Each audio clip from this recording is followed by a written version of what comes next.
Mega tadi menyampaikan bahwa jangan ada penyalahgunaan kekuasaan. Karena kita tahu pemerintah Pak Guzon ini sedang melancarkan penulisan buku sejarah yang dimana di dalamnya banyak masalah. Bagaimana Pak?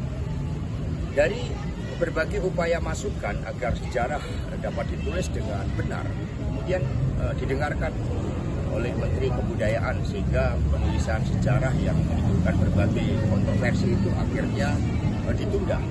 Dan mari kita semua melihat penulisan sejarah dengan kebenaran melalui kajian akademis, melihat secara komprehensif. Itu yang menjadi arahan dari Ibu Megawati Soekarno Putri, dan PDI Perjuangan telah mendirikan Badan Sejarah Nasional Partai, sehingga mereka juga akan memberikan kontribusi agar bangsa ini dapat belajar dari sejarah dan kemudian menatap masa depan dengan jauh lebih optimisme setelah kita melihat kebenaran di dalam sejarah itu.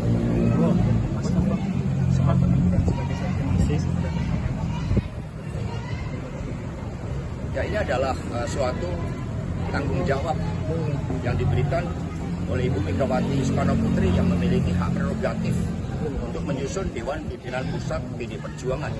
Tugas dan tanggung jawab yang diberikan kepada saya tentu akan saya jalankan dengan sebaik-baiknya. Dan kemudian ketika saya menjadi tahanan di KPK, telah menuliskan buku Spiritualitas PDI Perjuangan yang melengkapi teori pemikiran geopolitik Soekarno dan teori kepemimpinan strategis Ibu Megawati Soekarno Putri yang telah diuji sehingga secara akademis telah diterima sebagai suatu karya ilmiah.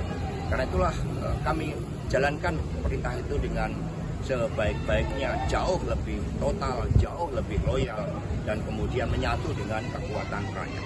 Akan menjadi sekjen terlama yang masih di dalam sejarah PDIP, sekjen terlama sejarah PDIP, mungkin ada kesan khusus untuk periode ketiga Mas? Ya, justru itu membawa suatu tanggung jawab di dalam menghadapi tantangan-tantangan yang tidak ringan, yang menyatu juga dengan tantangan bangsa. Partai terus berdiri di depan di dalam memelopori kebijakan-kebijakan yang pro rakyat. Sehingga arahan dari Ketua Umum PDI Perjuangan Profesor Dr. Megawati Soekarno Putri di dalam pidato politik pembukaan dan penutupan Kongres itu sekaligus menjadi pegangan dan tugas-tugas yang harus saya jalankan bersama dengan sikap politik dan program partai yang telah dirumuskan di dalam Kongres ke-6 PDI Perjuangan. Mas, kan kemarin sudah Ibu Mega melaksanakan upacara di Lenteng Agung, bukan di Istana Merdeka.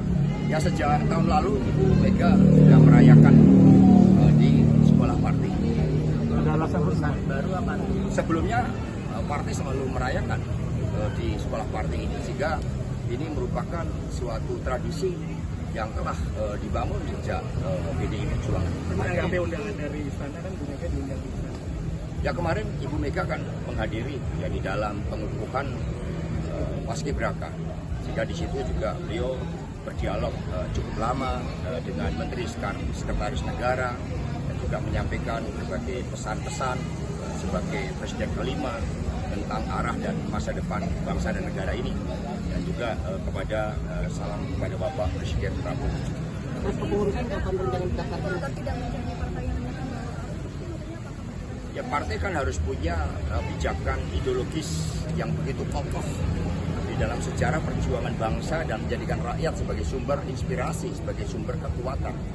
Sehingga kita akan berdiri kokoh karena sikap ideologis dan sikap untuk menjalankan tugas sejarah ini. Mas, kapan didaftarkan? Ya, sekarang sedang dipersiapkan karena dalam pendaftaran kan juga diperlukan syarat-syarat administratif. Ya, segera pada momentum yang tepat akan segera didaftarkan. Tapi sudah ada perubahan apapun yang signifikan di DPP ya? Ya, seperti yang diumumkan bahwa jumlah pengurus dari Dewan Pimpinan Pusat PDI Perjuangan 39, keterwakilan perempuan sudah terpenuhi, dan DPP PDI Perjuangan langsung bergerak melakukan langkah-langkah konsolidasi pasca Kongres. Ada visi-misi baru nggak? Seluruhnya dari platform partai diturunkan berdasarkan ideologi Pancasila dengan spirit kelahirannya pada tanggal 1 Juni 1945. Di dalam Kongres itulah seluruh utusan menyampaikan suatu program-program strategis sikap-sikap politik yang harus dijalankan oleh DPP PDI Perjuangan. Mas, kan PDIP juga pemerintahan juga para Prabowo juga maksudnya kok mendukung secara signifikan. Ya, sikap politik yang disampaikan oleh Ibu Megawati Soekarno Putri sangat jelas bagaimana dengan posisi menjadi penyeimbang secara ideologis, secara teknokratis, dan juga dalam rangka kebijakan-kebijakan untuk memberikan dukungan dan kebijakan yang pro rakyat, tetapi juga bersikap kritis karena demokrasi memang memerlukan check and balances. Itu semua pokok-pokoknya sudah disampaikan di dalam pidato penutupan Kongres ke-6 dan itulah yang kami jalankan. Mas, kan tempo hari sudah menggelar rapat perdana ya pengurus baru 2025-2030. Ada nggak sih tugas khusus ke Mas Hasto yang hari itu juga dilantik sebagai sekjen? Tugas sekjen akan menjalankan seluruh manajemen kepartaian dengan dibantu oleh para wakil sekjen yang sekarang semakin komprehensif. DPP PD Perjuangan dibagi dalam 3 bidang besar, yaitu bidang internal partai untuk menunjukkan wajah ideal partai di tengah rakyat, bidang pemerintahan, bagaimana kebijakan strategis partai harus dijabarkan di dalam kebijakan pemerintahan, dan yang ketiga adalah bidang kerakyatan yang menyatu dengan seluruh kekuatan rakyat. 3 bidang inilah yang harus segera bergerak, maka kami langsung maju diri untuk melakukan langkah-langkah konsolidasi dan pelaksanaan seluruh keputusan Kongres tersebut. Kemarin kan Presiden Prabowo sudah menyampaikan pidato kenegaraan dan terkait RAPBN juga 2026. Nah, dari PDIP ada yang disoroti nggak sih dari terutama komponen-komponen penganggaran ya gitu? Ya, tentu saja kita mencermati arahan dan kebijakan dari Bapak Presiden Prabowo. Nanti fraksi PDI Perjuangan selama ini dapat bekerja sama dengan baik dengan fraksi-fraksi di DPR RI, termasuk dengan fraksi Gerindra di dalam mendorong gerak kemajuan dengan menggunakan instrumen fiskal tersebut.